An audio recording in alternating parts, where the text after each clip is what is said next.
Caríssimos irmãos equipistas, estamos hoje reunidos para mais uma formação Ser Igreja, em que conversaremos com o Padre Antônio Xavier a respeito da carta encíclica do Papa Francisco Fratelli Tutti, sobre a fraternidade e a amizade social. Com essa iniciativa, estamos dando continuidade ao ensinamento do Padre Henri Caffarel, nosso fundador. Nunca deixeis de vos formar. Vamos iniciar o nosso encontro invocando a sua intercessão.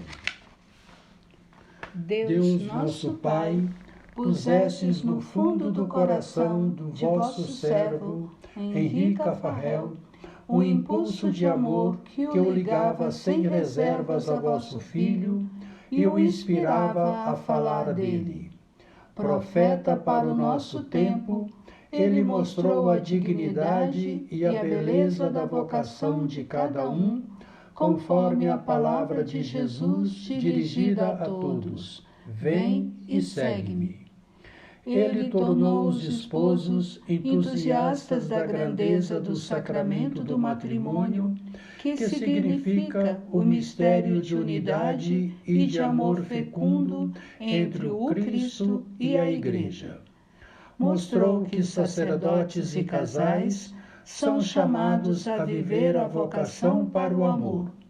Orientou as viúvas o amor mais forte que a morte. Levado pelo Espírito, conduziu muitos fiéis pelo caminho da oração. Arrebatado por um fogo devorador, era habitado por vós, Senhor.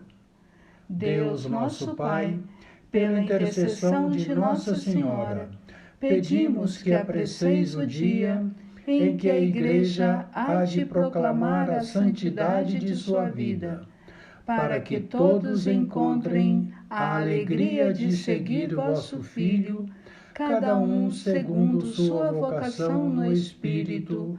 Amém. Em diferentes idiomas e em diferentes lugares do mundo, o Magnificat é um dos pontos de unidade do nosso movimento. Nessa oração se evidencia a nossa fraternidade, inspirada na grande exaltação da Virgem Maria, padroeira das nossas equipes. Junto com ela, louvemos a Deus pelas maravilhas que continuamente Ele realiza em nossas vidas e lhe peçamos que sejamos sempre fratelli tutti e busquemos a santidade, nem mais nem menos. O Poderoso fez em mim maravilhas e santo é seu nome. A minha alma engrandece o Senhor, exulta meu espírito em Deus, meu Salvador, porque olhou para a humildade de sua serva, doravante as gerações hão de chamar-me de bendita. O Poderoso fez em mim maravilhas e santo é seu nome. Seu amor para sempre se estende sobre aqueles que o temem. Manifesta o poder de seu braço, dispersa os soberbos. Derruba os poderosos de seus tronos e eleva os humildes. Sacia de bens os famintos, despede os ricos sem nada. Acolhe Israel, seu servidor, fiel ao seu amor, como havia prometido aos nossos pais, em favor de Abraão e de seus filhos para sempre. Glória ao Pai, ao Filho e ao Espírito Santo, como era no princípio, agora e sempre. Amém. O Poderoso fez em mim maravilhas, e santo é o seu nome. Boa noite a todos. É com grande alegria que nós hoje recebemos para falar sobre a encíclica Fratelli Tutti, o Padre Xavier. Padre Xavier é o conselheiro do nosso setor e tem nos acompanhado com grande alegria para nós durante todo esse tempo. Bem-vindo, Padre Xavier. Obrigado, Arésio. Fico muito lisonjeado com o convite, até mesmo por ser um tema tão interessante e tão envolvente para esse nosso tempo. Inicialmente, nós indagaríamos sobre o que é uma carta encíclica. Nós sabemos que o Papa escreve vários tipos de documentos. Escreve uma carta apostólica, escreve um motu próprio. E o que é uma carta encíclica? Pois realmente o Papa escreve muitos documentos diferentes e esses documentos distintos, com nomes distintos, eles dizem respeito ao tipo de magistério que ele ali está executando. Por exemplo, aquela com nome estranho, motu próprio, é quando ele quer modificar uma lei ou estabelecer alguma outra lei para modificação, por exemplo, do catecismo, do direito canônico. Temos a mais alta de todas, que é a bula, que é usado para canonizações, que são aqueles atos que nenhum católico pode dizer, né, pode afirmar que seja diferente. Temos cartas apostólicas que depois são escritas após um sínodo, onde o Papa está desempenhando, então, ali uma explicação sobre um determinado tema, uma atualização. E a encíclica é exatamente o exercício do seu próprio ministério. Quando ele tem a intenção de acrescentar um conteúdo novo, não quer dizer que seja uma coisa nova na fé, mas ele quer acrescentar uma reflexão que vai ser feita de uma forma totalmente nova, que está voltada à sua forma de enxergar, ao seu exercício de magistério. Por isso, é normal que um Papa, assim que é eleito, ele escreva ali uma encíclica, e daquela encíclica nós entendemos que é de onde vai partir o seu próprio pontificado. Mas ele pode escrever muitas outras, né? Focando em assuntos que outros papas ainda não disseram, ou então reafirmando e acrescentando outros detalhes, como o Papa Francisco faz nessa encíclica. Então é um exercício do seu magistério, o seu jeito de enxergar um problema que é de agora, do seu próprio tempo. O que motivou o Papa Francisco a escrever essa carta encíclica Fratelli Tutti? É interessante, Alégio, que assim, o Papa Francisco sempre teve, até pelo seu próprio nome, Francisco, né, o nome que escolhe para ser seu nome de Papa, de pontificado, por causa de São Francisco de Assis, ele sempre teve um jeito, embora seja jesuíta, sempre teve esse carinho muito grande por São Francisco. E ele recolheu várias coisas da espiritualidade franciscana para irem norteando um pouco o seu ministério. Vejam que aquela preocupação ecológica da Laudato Si, e aqui ele pegou também uma expressão, Fratelli Tutti, né, todos irmãos, que é uma expressão de São Francisco que ele considerou sendo algo muito adequado para o nosso tempo, pelo fato de vivermos em um mundo um pouco que dividido, cheio de conflitos, de coisas assim, onde essa fraternidade não é tão bem vivida assim. A partir de vários encontros que ele teve com autoridades religiosas de outras religiões, esses encontros que acontecem anualmente, inclusive em Assis, ele se sentiu motivado a mexer com isso, falando para as pessoas da necessidade de assim estarem unidas, né? de aproximar de verdade os corações. E por isso, em 4 então, de agosto do ano passado, ele resolveu então publicar essa carta, que ele começou um pouco antes da pandemia, e nesse contexto todo ele pega então vamos dizer assim, os limites antropológicos, né? Quer dizer, as pessoas, a forma de enxergar as coisas, é aquilo que às vezes não favorece a fraternidade entre as pessoas, e reúne nessa carta para apresentá-los e ao mesmo tempo para tentar, além desse diagnóstico, né, apresentar também possibilidades de se sair desse tipo de situação. Pelo próprio tema em si, a gente vê que é um assunto muito atual, porque hoje em dia a fraternidade é muito importante, é essencial entre nós. E ela está sendo, assim, muito rara, infelizmente, né? Agora, como se estrutura esse documento, Padre Xavier? Bem, o Papa Francisco, que participou enquanto cardeal ali de Buenos Aires, inclusive da Conferência de Aparecida aqui no Brasil, pouco mais de 10 anos, né, onde ele de verdade teve contato com métodos e com coisas assim, ele gostou muito da forma brasileira de se trabalhar. E nos seus documentos a gente encontra isso. Então aqui ele faz sempre uma análise de conjuntura, uma espécie de olhar a situação, depois de fundamentação e depois então de projeção de como se pode fazer para sair dessa situação. E isso ele vai alternando nos capítulos, né? Por isso essa carta, essa encíclica, né, uma carta encíclica, ela tem 8 capítulos que são então que vão partindo exatamente desse contexto, de olhar primeiro um pouco as coisas, como é que elas funcionam, depois ele ir propondo soluções e entendendo o que pode ter gerado aquele problema. Por exemplo, o primeiro capítulo, que ele trata das sombras de um mundo fechado, ele trata do nosso momento atual, onde a pandemia colocou em maior evidência, inclusive, a nossa limitação de poder interagir uns com os outros, né? Nós vimos tantas confusões a nível de mundo, no Brasil nós tivemos também, mesmo agora nessas fases onde as vacinas vão surgindo, mas tem países que, porque são muito pobres, não têm acesso a nenhuma vacina, ficaram esquecidos nesses meios. Então ele vai lançando assim a necessidade de uma solidariedade maior. Claro, ele não está entrando diretamente no aspecto econômico da questão, não isso, mas dizendo assim que da nossa parte, mesmo que não pudéssemos fazer nada, deveria existir ao menos uma preocupação com aquelas pessoas. Por isso, essa é uma análise de conjuntura da situação atual e ele vai tentando dizer por que assim chegou.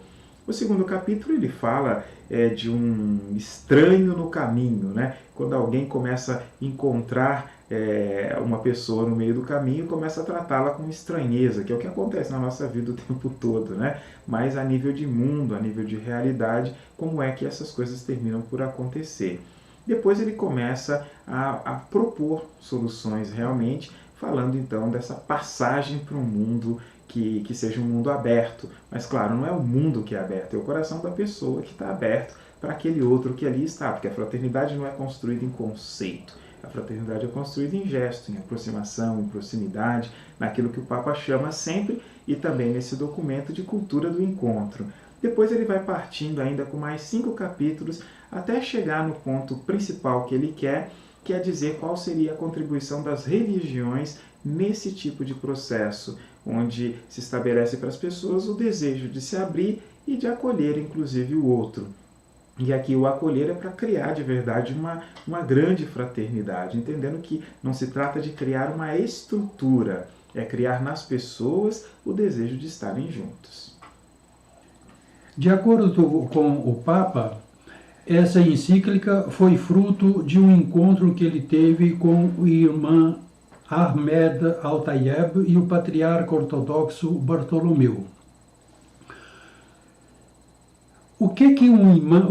Primeiramente, o que é um imã?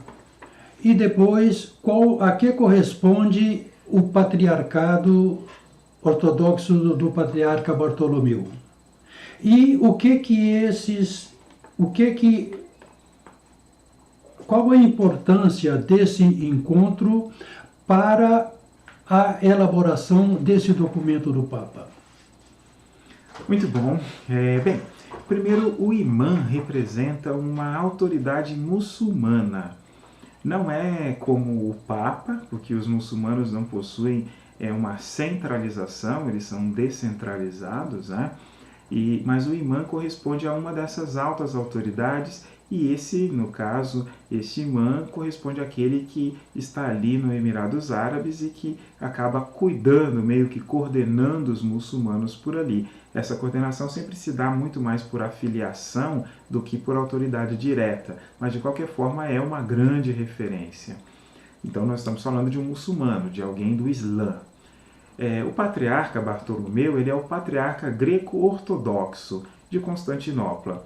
Ou seja, naquela divisão que teve da igreja lá em 1054, o cisma do Oriente, e que a igreja de língua grega se transformou na ortodoxa grega e a católica de língua latina ficou do outro lado, e que foi retirada, inclusive uma excomunhão conjunta ali, foi só retirada depois pelo Papa Paulo VI, no encontro também, depois de, imagina quanto tempo, né? Quase 900 anos, um pouquinho mais, aliás, de 900 anos, onde ele com outro patriarca grego retiraram e começou essa aproximação.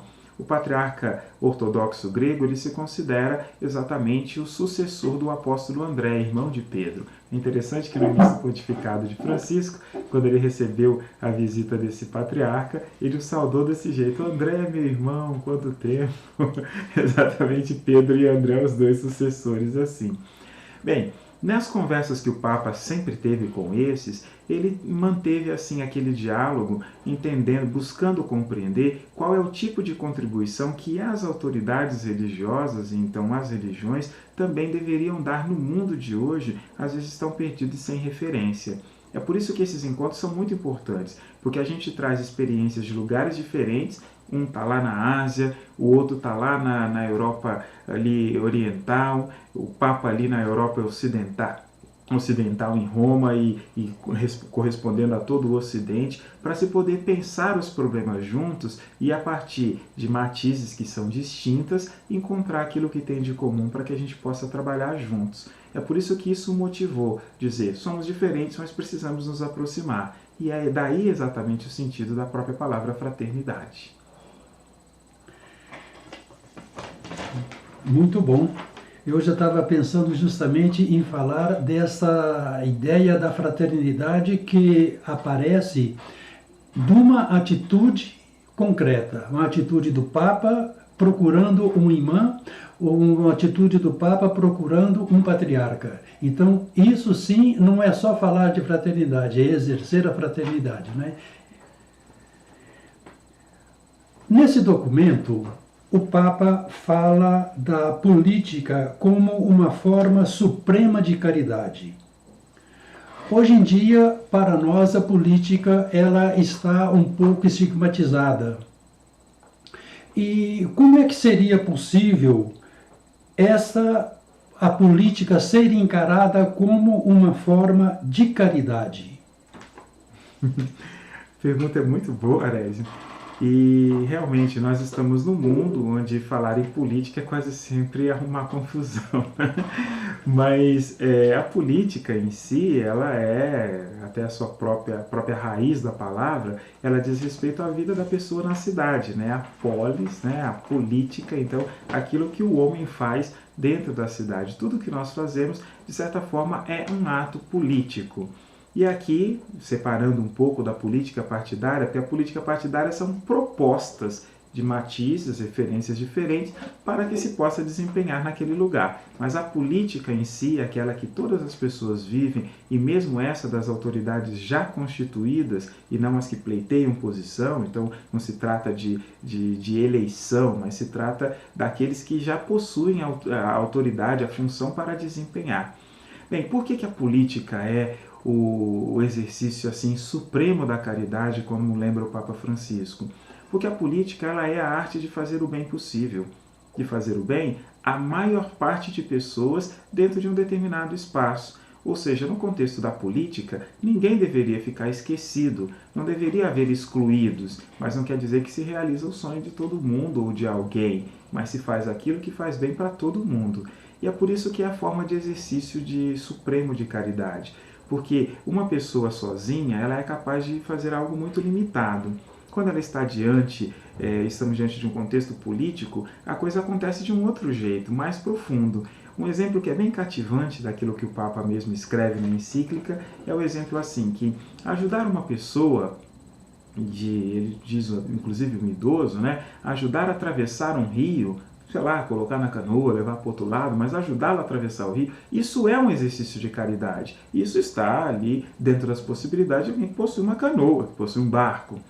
Agora, construir uma ponte para que essa pessoa possa atravessar a hora que ela quiser, sem depender ali de pedir para uma outra pessoa, é um exercício de caridade muito mais alto ainda, porque aquela pessoa ela pode passar e pode agora estar livre para ir para um lado e para o outro e não tem mais dependência.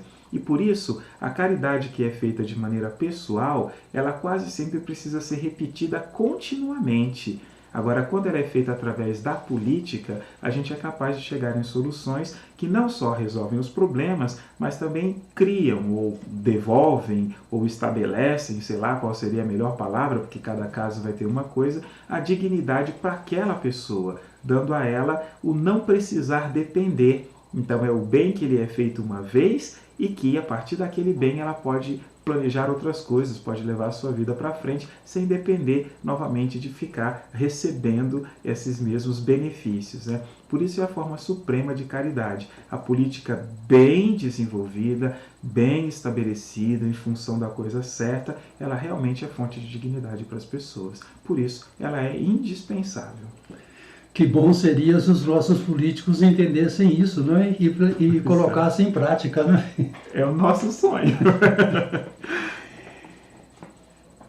Bom, no último capítulo dessa carta encíclica, o Papa fala das religiões a serviço da fraternidade. Como as religiões podem contribuir nesse processo de estabelecimento da fraternidade entre os povos? Legal. O Papa ele entende nessa sua encíclica assim como que alguns mecanismos ideológicos, populistas, modelos econômicos, coisas assim que quando estão ali com grandes desajustes, como elas são capazes de criar inimizade entre as pessoas e que às vezes se transformam inclusive em guerras de país com país, ou guerras econômicas, guerras ideológicas e por aí vai. E o Papa pega exatamente as religiões como sendo uma espécie de antídoto, ao menos uma possibilidade de recolocar as pessoas em comunhão, de conversar. Dois são os pontos principais que o Papa ressalta que as religiões precisam primar. Criar no coração das pessoas ali a disposição para o diálogo e, ao mesmo tempo, na sociedade, implementar uma espécie de cultura da não violência, de não ficar tentando resolver os problemas ali diretamente pela lei máxima, né? De se defender agredindo ou de agredir então para ser beneficiado. Então são duas coisas diferentes. Uma diz respeito a como agir, de mostrar que violência não chega em lugar nenhum, mostrar que as pessoas precisam ser respeitadas, precisam fazer um caminho assim, precisam ser de verdade pacificadas. Isso não quer dizer que elas vão ser inertes a qualquer coisa, não, mas não usar de violência, procurar uma outra forma de resolver os problemas, tem que resolver, mas não resolvê-los assim. E por outro lado, que foi esse primeiro ponto que trabalhamos, diz respeito ao diálogo, né? Criar nas pessoas a disposição e ao mesmo tempo prover na sociedade espaços onde elas entendam que se elas não estiverem juntas, elas vão se autodestruir. Lembrando aquela frase de Jesus, que o Papa faz questão de recordá-la também, um reino dividido, ele está condenado a se destruir. E nisso, mesmo que existam diferenças entre nós, porque fraternidade não quer dizer que todo mundo pensa igual, faz a coisa do mesmo jeito, mas significa que nós ao menos almejamos as mesmas coisas, ou ao menos coisas que são comuns que a gente busca realizar juntos. E que a religião, ela consegue chegar onde os outros mecanismos não chegam, que é exatamente no coração e na consciência das pessoas. E isso se dá exatamente porque a religião desperta a pessoa para uma realidade que supera esse mundo. De enxergar que esse mundo não é tudo, que a nossa vida não é só essa, que existem coisas para depois disso, que Deus está presente e que por isso, como Ele nos criou irmãos, nós de verdade o somos e devemos tentar viver do melhor jeito possível. Padre Xavier, nessa encíclica, o Papa fala de populismo e ideologia entre os povos. O que motivou o Papa a unir esses dois temas nesse documento? Pois é, Arésio, ele trata desses dois temas e os trata em sentido negativo, inclusive corrigindo o primeiro, que é populismo, e criando uma nova palavra ali de popularismo, né? Identificando modelos diferentes de política, que hoje, quando nós ouvimos falar em populismo, nós entendemos como algo negativo, é uma espécie de forma de enganar as pessoas para angariá-las para algo que se pensa em fazer. E diz que exatamente esse é o ponto errado, onde um determinado político, uma determinada autoridade, quer trazer as pessoas para si para ganhar força com elas e poder, então, desempenhar os seus pensamentos, as suas ideias, e quase sempre isso está ligado a um certo tipo de alienação, de enganar as pessoas. E quando ele usa a palavra de popularismo, ou simplesmente popular, ele diz, não, povo é um conceito positivo. Dizer que as pessoas são facilmente enganadas, elas podem ser enganadas sim, mas dizer que elas são facilmente enganadas no sentido de que são sempre inocentes, isso não é verdade. E que, no fundo, o pensamento de uma autoridade deve ser fazer aquilo que é bom para o povo. Então, ser popular deveria ser alguém que faz bem para as pessoas, e não na noção populista, que é ter as pessoas para que elas me façam bem. Então, invertendo exatamente esse contexto. E claro, isso é uma realidade muito comum no nosso mundo, para muitas partes do mundo, onde as pessoas buscam encontrar o apoio da população para validar os seus pensamentos. E o Papa está dizendo, olha, um pouco de cuidado com isso. E ele une esses dois conceitos exatamente porque ideologia é o que ele considera a fonte de populismo. E tem bastante razão. Para ele, ideologia, ele parte falando inclusive com os jovens, dizendo, olha, quer identificar o que é uma ideologia? Uma ideologia é uma proposta que não quer deixar você pensar e que diz que a história inteira deva ser ignorada e nós não devemos conversar com ninguém. Isso é uma ideologia. Então é mais ou menos como dizer, aceite somente o que eu estou dizendo. Não pense, não olhe para a história, não esteja junto com os outros. E diz que é assim que uma ideologia realmente ela é criada, quase sempre pela ruptura, porque se alguém vai fazer um desenvolvimento histórico, entender a humanidade, os processos que foram vividos anos após anos, séculos após séculos, vai encontrar pontos de conexão onde a gente pode estabelecer verdadeiras vias de diálogo, enquanto que a ideologia ela tenta romper com isso, tenta fazer com que a pessoa beba de uma única fonte e olhe as outras, inclusive, com desprezo. Por isso ele diz, a ideologia costuma gerar populismo.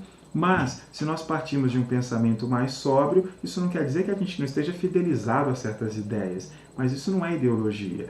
Estar fidelizado a uma determinada ideia, isso é um princípio ético, é uma visão de mundo, é uma coisa diferente. Isso deve produzir o popularismo, como ele diz, que é o fato de alguém que se coloca a serviço ou a favor do bem de todos, inclusive do seu próprio. Quando as duas outras coisas ruins se juntam, dá sempre problema. Mas quando elas não estão assim, nós temos de verdade um projeto de país, de mundo, de seja lá do que for, porque nós estamos pensando nas pessoas e não no sucesso das ideias que temos. E podemos, inclusive, mudar de ideia, desde que a próxima ideia seja melhor do que aquela nossa, né? Seja mais adequada.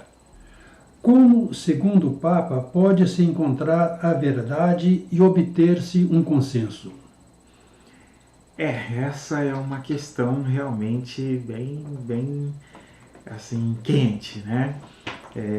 Dentro do próprio campo da filosofia, a verdade ela é algo não totalmente abraçável, né? E não é construível, mas ela é identificável, né? A nossa inteligência nos ajuda a identificar a verdade, nós não criamos uma verdade. É até esquisito quando a gente escuta por aí pessoas dizendo, não, essa é a minha verdade, aquela é a sua verdade, não tem nada de verdade, isso são opiniões, é ponto de vista. A verdade em si ela é objetiva, não depende de mim nem da outra pessoa, e mesmo que a gente não consiga enxergá-la, ela é daquele jeito. A água sempre foi formada por 2 moléculas de hidrogênio e uma de oxigênio, sempre foi assim. Nunca deixou de ser desse jeito, mesmo quando não se sabia que essas moléculas existiam, ela sempre foi desse jeito. A verdade ela é objetiva, ela não depende da nossa interpretação.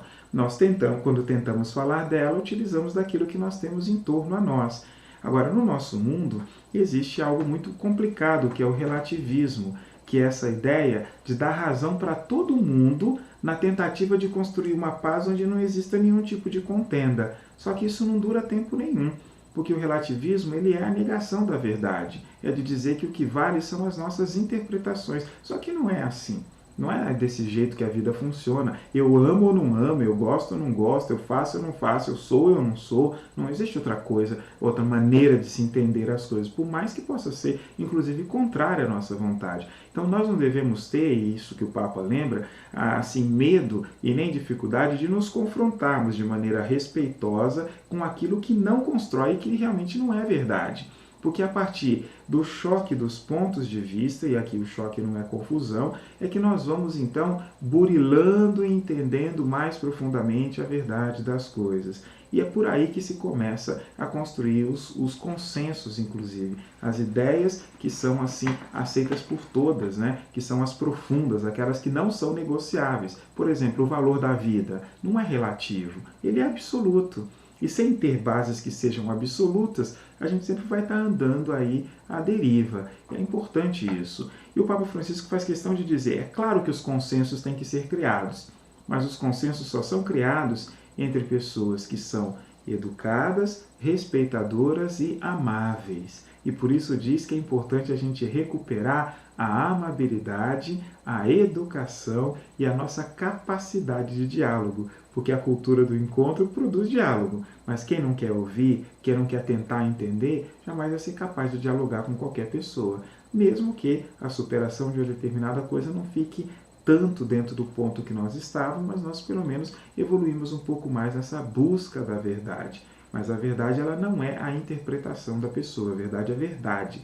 Mesmo que a gente não consiga falar plenamente sobre ela, ela sim existe. E as coisas não mudam porque eu penso diferente, elas continuam tendo o seu valor do mesmo jeito, né? Agora, como nós vamos compreender isso, a gente vai sempre aprofundando mais. É essa a forma de se passar, ou seja, tem que abrir o coração, e tem que abrir os ouvidos também, e tem que abrir a cabeça também para conseguir, então, assim, no meio de tanta coisa, ir abarcando e fazendo novas sínteses, né? É isso que o Papa está propondo. Se a gente não conversar, a gente vai brigar. É essa a ideia. Bela ideia dele, né? Padre Xavier, nesse documento, o Papa enfoca uma outra questão polêmica. Ele fala da necessidade de uma organização mundial que garanta a fraternidade. Essa é uma proposta, além de polêmica, ousada, não é? Seria isso possível? Pois é, muito polêmica, né? Eu tenho acompanhado muita coisa que algumas pessoas falam, com espécie que o Papa estaria defendendo, sei lá, uma instituição que teria ingerência nos países e nisso. Não, mas não é disso que ele está falando. Lendo com atenção a encíclica, a gente vai ver que não.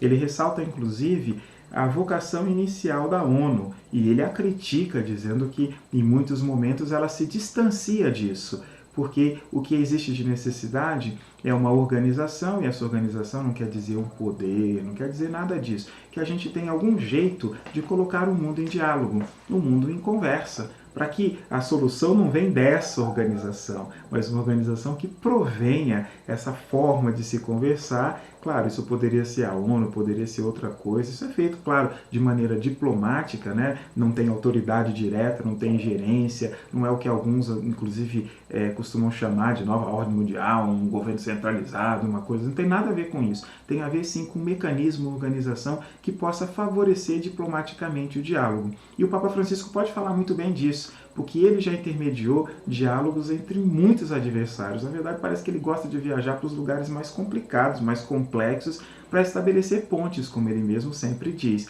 E é isso que ele diz aqui de importante, né? Então, essa organização diz respeito a isso. Agora, isso é possível?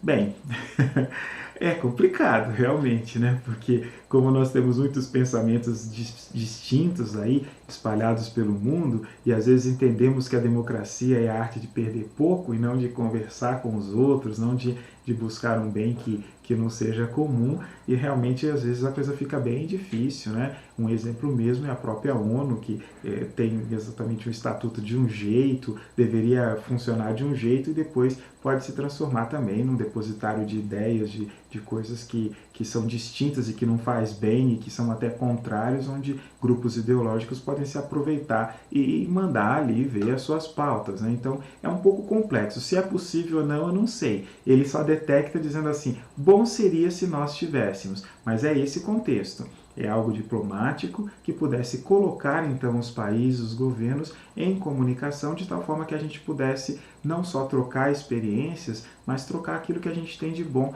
em prol do bem de todos, né? E por isso é a construção da fraternidade. Uma fraternidade mundial que não é um grupo, mas é um sentimento fraterno, um sentimento de que o outro não é meu inimigo, que pudesse atingir o mundo inteiro, para que a partir daí a gente pudesse começar a fazer coisas melhores do que aquelas que a gente tem feito até aqui. No mundo de fraternidade isso seria possível, né?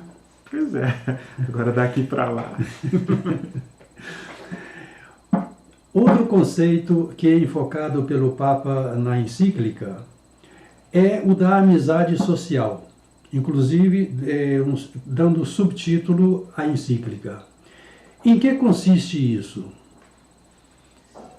Esse realmente é um conceito que foi a primeira vez também que eu tive contato com um conceito assim.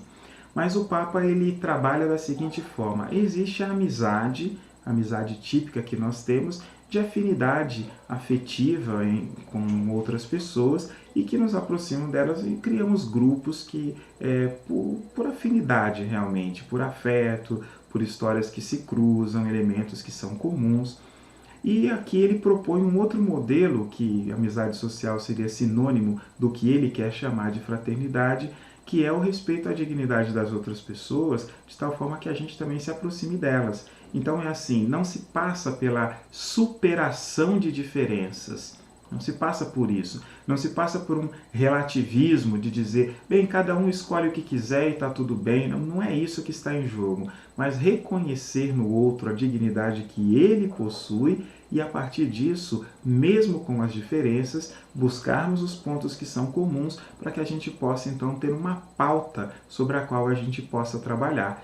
Por exemplo, numa cidade, cada um mora em um bairro, as pessoas têm níveis econômicos que são distintos, têm pensamentos políticos, religiões que são distintas, têm às vezes anseios, sonhos que são distintos, mas todo mundo quer o melhor para aquela cidade. Ninguém quer uma cidade que esteja sem iluminação, ninguém quer uma cidade violenta, ninguém quer uma cidade bagunçada, ninguém quer uma cidade suja, ninguém quer uma cidade onde as pessoas faltem com respeito com a outra, ninguém quer uma cidade onde estejam roubando o carro, fazendo essas coisas. Então, esses elementos não são comuns. E se nós nos filiamos por causa deles, nós construímos então aquilo que ele chama de amizade social, onde a nossa privacidade continua salvaguardada, mas nós temos links com as outras pessoas sobre aquilo que faz bem para todos, porque todos de verdade desejam. Ou seja, é encontrar aquilo que une, encontrar elementos que unem e não aqueles que já dividem e ficar colocando isso em evidência o tempo todo, para que a gente então possa construir uma espécie de sentimento de pertença, né? Todos nós somos dessa cidade, todos nós somos assim, nós somos desse grupo, vamos nos ajudar. Isso é amizade social. Então, é uma amizade construída sobre pautas concretas da vida e não sobre afinidades, elementos afetivos, sonhos que sejam comuns, mas exatamente as necessidades comuns.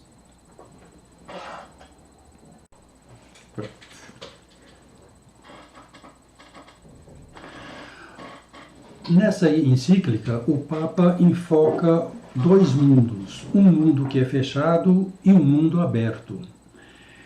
E ele propõe que sejamos capazes de sair desse mundo fechado para esse mundo aberto. Como isso se daria? Como isso seria possível? Herésio, o mundo fechado é o assunto do primeiro capítulo, onde ele faz uma análise então da conjuntura atual do mundo e vê assim que nós estamos bem distantes daquilo que inclusive nos faria bem, não só que nós desejamos, mas nos faria bem. Para ele, o mundo fechado, quando diz o mundo, são as pessoas que estão umas fechadas às outras, ali muito mais comprometidas com os seus sonhos, com as suas realizações, com a sua felicidade pessoal, e considerando aqueles que às vezes não têm nada disso ou não participariam disso, como sendo aqueles que, bem, façam a sua estrada, eu estou fazendo a minha. E por aí ele vê nisso um certo individualismo tão grande que é muito nocivo, porque nós podemos estar construindo um mal que depois termina por nos atingir, não porque as pessoas vão ser ruins, vão fazer isso, mas nós estamos construindo a indiferença. Quem constrói a indiferença, num certo momento, é vítima dela, porque se eu motivo as pessoas a serem indiferentes, quando eu precisar delas, elas são insensíveis comigo também.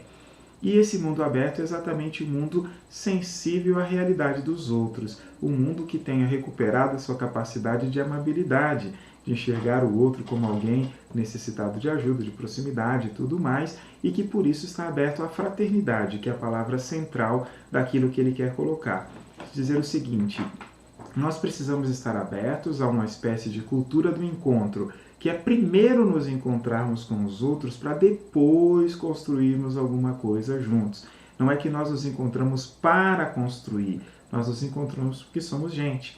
Então, o desejo de estar com os outros, de abrir a porta, de estar envolvido com os outros, de estar se relacionando com as pessoas, sem jamais se fechar simplesmente nas suas ideias ou nos seus pensamentos, nos seus sonhos, sem permitir que ninguém chegue. Então o caminho de verdade é abrir a porta. O caminho é escutar os outros, o caminho é ter coragem de falar de si, criar relacionamentos, criar links que realmente sejam profundos, de tal forma que a gente vá se identificando e ao mesmo tempo sentindo, inclusive, as felicidades e as dores que os outros passam. Essa sensibilidade é que termina por nos unir e por criar vínculos entre nós. É essa passagem do enclausuramento ali, do coração, do distanciamento de todo mundo, eu não devo satisfação para ninguém, o que importa é aquilo que eu fiz, para aquilo de dizer, não, você também é importante para mim, deixa eu ser importante para você também. Essa é a cultura do encontro. Muito bom. Agora, uma outra questão que nos diz respeito bem de perto. O Papa, no seu documento, ele cita o nosso poeta Vinícius de Moraes, dizendo que a vida é a arte do encontro, embora haja tantos desencontros na vida. A poesia e a cultura ajudam a criar fraternidade? Ótimo. Podem ser instrumentos de fraternidade? Ótimo, ótimo, ótimo. Pois é, podem sim. É esse o pensamento do Papa. Assim como a arte produz sentimentos comuns na gente, também as palavras e os gestos deveriam fazê-los. E por isso a arte ela é indispensável na busca dessa cultura, né? De cultura de encontro. Até mesmo porque a arte é a expressão de um povo. E a expressão, quanto mais bela ela for, mostra quão mais saudável esse povo está. Frases bonitas como essa do Vinícius de Moraes, que finalmente nós tivemos um poeta nosso citado no documento papal, né? Outros papas nem citavam poetas, né? Mas aqui o Papa Francisco não tem dificuldade nenhuma de fazer isso. E olha que frase bonita, né? A vida é a arte do encontro, embora existam muitos desencontros, mostrando que no fundo a gente vive tentando se encontrar. Embora muita coisa não dê certo, a gente não desiste de fazer, porque essa é a arte. E se eu acredito que isso é possível, é claro que é possível, né? Claro que é possível. Assim como se fala dos esportes, que eles unem os povos, dão dignidade, a arte faz a mesma coisa. E o Papa Francisco, aliás, ele é um grande mestre. E é um mestre de verdade. Quem pega a história do Papa Francisco para conhecê-la, vê que ele não está falando essas coisas porque são conceitos. Ele está falando essas coisas porque ele de verdade experimentou. Ele ali, como jesuíta, estando ali na Argentina, ele também, em muitos momentos da vida dele, tomou decisões sem escutar, inclusive, jesuítas, quando ele era superior.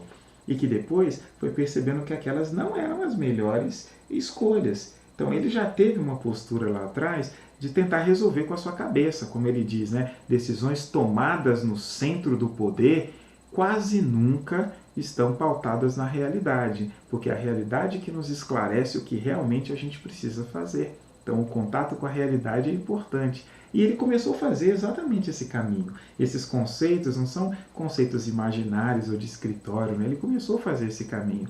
Se aproximou muito mais dos outros, esteve muito mais envolvido, foi conhecer as periferias ali de Buenos Aires, se apaixonou por esse tipo de serviço, de coisa. Estando ali envolvido, ele encontra pessoas que estão fazendo coisas bem diferentes. Tem um bairro em Buenos Aires que ele achou muito interessante, que chegou lá, estavam sendo construídas casas, e ele foi conversar lá e ficou sabendo que aquele mutirão inteiro incluía judeu, muçulmano, ateu, cristão, católico ali, né, protestante. Tinha tudo misturado em prol da construção de casas para o bem de todos. Existia uma pauta comum, existia algo comum. Ele presenciou isso. E depois ele mesmo fez muitas coisas relacionadas com isso. Eu tenho um livro, inclusive, de uma conversa dele, né?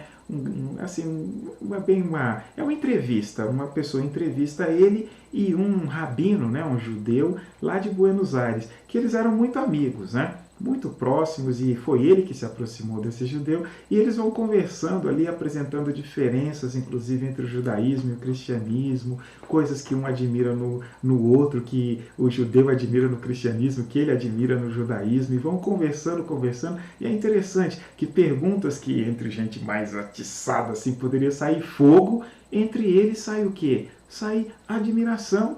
De dizer, olha, vocês fazem assim, nós fazemos assim, mas isso que vocês fazem aqui, eu admiro mesmo, para mostrar que se enxerga a beleza ali, né? E ele se empenha também para, a partir dessa proximidade, poder construir muitas coisas com os outros. É por isso que ele nunca foi uma pessoa de recusar ninguém. Ele sempre aceitou todo mundo que se aproxima, sempre quis se aproximar. Vê aquela expressão que ele usa, quando você dá uma esmola, você toca na mão da pessoa para quem você deu a esmola. Quer dizer, ou você dá a esmola porque a pessoa precisa, ou você está dando a esmola porque você percebeu que aquela pessoa necessita e aquilo gerou em você mais do que suprir aquela necessidade, gerou em você também um sentimento bom em relação à pessoa. O que pode acontecer, alguém vai lá e pronto, claro, nesse tempo de pandemia está tudo diferente, né? Mas se fosse chegar, jogou uma moedinha na mão da pessoa e pronto, minha parte eu já fiz. Ele, não, mas você se importou com a pessoa? Aí pergunta assim, você que dirige, passa todos os dias pelo mesmo semáforo, encontra sempre as mesmas pessoas. Você conhece alguém que você encontra no seu caminho? Conhece alguém que tenha parado para te pedir alguma coisa, para falar alguma coisa num semáforo, alguma coisa assim? Claro, tudo isso envolve discernimento, mas o que ele quer dizer é exatamente que às vezes a gente se encontra 1000 vezes com as pessoas, nós as conhecemos e nem sequer perguntamos o nome delas, nem sequer fizemos essas coisas. Eu acho interessante que quando eu li pela primeira vez isso no Papa, e tem pouco tempo, tem uns 4 anos, eu comecei a prestar atenção que eu também não estava fazendo. Isso é interessante, que você vê, não é por uma questão que é o que ele quer despertar, assim, não é por uma questão de maldade, às vezes é por uma questão de ritmo, onde a gente perde um pouco a sensibilidade. Afinal, então vamos começar a fazer diferente aqui, e a gente começa a entender de outra forma e começa a ver como é que é legal. Por isso, é possível? Claro que é. E aqui a cultura e a arte ela é muito importante nesse processo. Porque a arte, a poesia mesmo, ela não tem dono, ela tem autor. Mas quem a lê e se identifica com ela vai dizer, ela diz de mim. Então, a partir de agora, ela é minha. Então, o sentimento que ela produz é comum. Embora possa produzir um em mim e outro em você, mas ela já criou vínculo entre a gente. Porque nós já temos a poesia em comum. Já temos a arte em comum, e por isso que ela é super importante. E dela vai vir a espiritualidade, as outras coisas todas que vão levar, então, todo esse processo bonito adiante. Na atitude do Papa, nós não vemos só falar de fraternidade, mas o exercício da fraternidade, não é? Exato. Isso que é importante. Padre Xavier, Papa Francisco diz que a pandemia o ajudou a refletir sobre o tema dessa carta apostólica. O senhor acredita que a pandemia poderá nos ajudar nesse tempo? Como isso poderia acontecer? Pois é, quando começou a pandemia, nós temos sempre muitos gurus por aí, né, especialmente nas redes sociais, que interpretam qualquer tempo que a gente vive com elementos de positividade, né? Assim, para ter sempre um discurso positivo, e que às vezes eles são até um pouquinho fora da realidade, né? Eu ouvia dizer que a pandemia nos tornaria pessoas melhores, porque todos estavam sofrendo a mesma coisa, estavam no mesmo barco. Aí de repente alguém disse, não estamos no mesmo barco, estamos na mesma tempestade, barco diferente, o seu pode afundar e o meu não, e coisas que assim foram caminhando nesse meio, e especialmente essa expressão que era utilizada, que nesse tempo nós ficaríamos assim, melhores, porque estávamos vivendo juntos um sofrimento que geraria solidariedade entre nós. Bem, eu sempre pensei o seguinte, olha, tempos bons e tempos ruins sempre aconteceram, e eles servem exatamente para demonstrar mais a autenticidade da gente, sabe? Quem é bom num tempo difícil, fica melhor ainda. Agora, quem é ruim no tempo difícil, mostra aquilo que tem.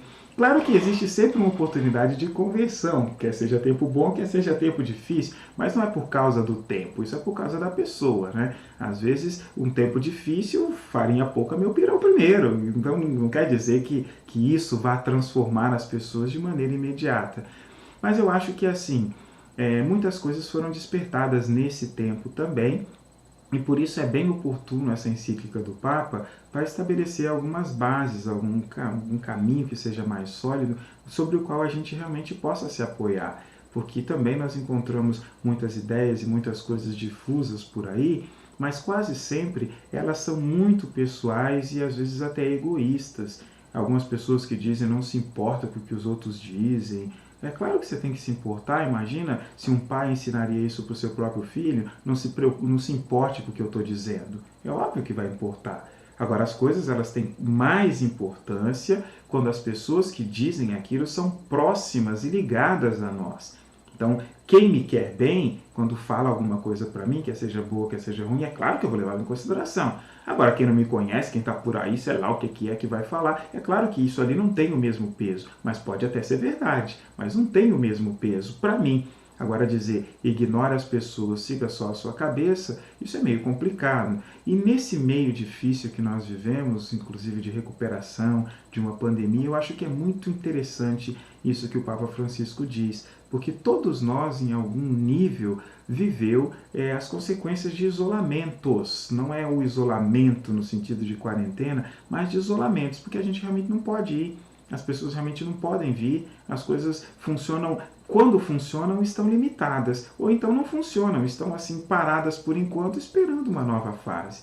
E isso é muito bom para a gente, porque a partir disso o Papa nos chama a pensar essa situação, esse tempo que nós estamos, de um jeito diferente, de olhar o seguinte, aquilo que você passa, outras pessoas também passam. E não é o que eu tenho que define quem eu sou, mas a quantidade de bem que eu consigo de verdade fazer, a bondade que está no meu coração, criada por Deus ali. E por isso, assim, eu acho que é muito oportuno para esse tempo de pandemia, para que a gente possa pensar, inclusive, as relações de mundo, quando todo mundo sofre, quem é que quer se beneficiar, quem é que se lança em direção aos outros, quem busca se aproveitar desse tipo de momento, para a gente criar um conceito nosso. Só que eu digo essas coisas desse jeito, não induzindo em ponto nenhum que está relacionado ao mundo. É você que tem que fazer sua síntese, é você que tem que pensar, você que tem que encontrar as coisas e conversando, conseguir entender melhor com os outros qual é o melhor caminho, qual é a melhor forma de se encontrar. Isso é um exercício que cada um tem que fazer. Mas é realmente muito oportuno, porque nós nunca tivemos essas coisas que nós vivemos agora.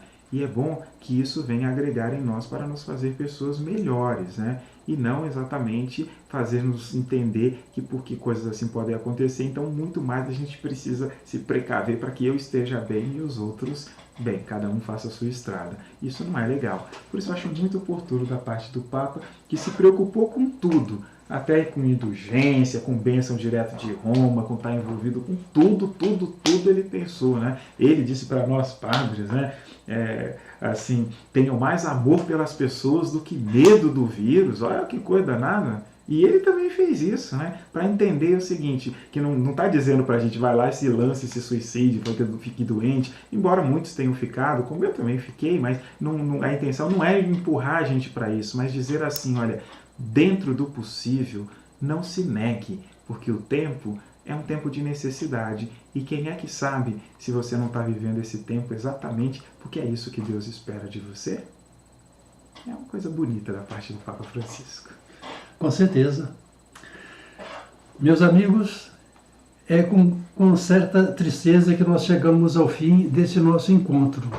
Nesses pouco mais de 50 minutos, vocês tiveram a oportunidade de verificar aquilo que é o documento do Papa, a Fratelli Tutti. O que nós esperamos é que tenha isso servido para incentivar a vocês a leitura desse texto, porque ele é um texto muito rico, é um texto muito atual e que é muito útil para a nossa vida cristã. Muito obrigado ao Padre Xavier, que esteve aqui conosco, gentilmente conosco, para falar dessa encíclica, e pedimos a ele que nos dê a sua bênção. Pois não. Bem, vamos então receber a bênção do Senhor.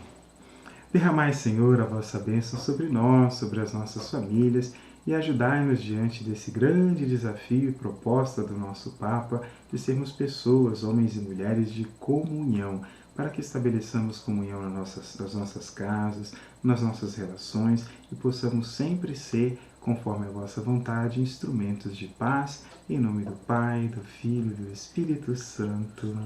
Amém. Obrigado a todos e tenham uma boa noite.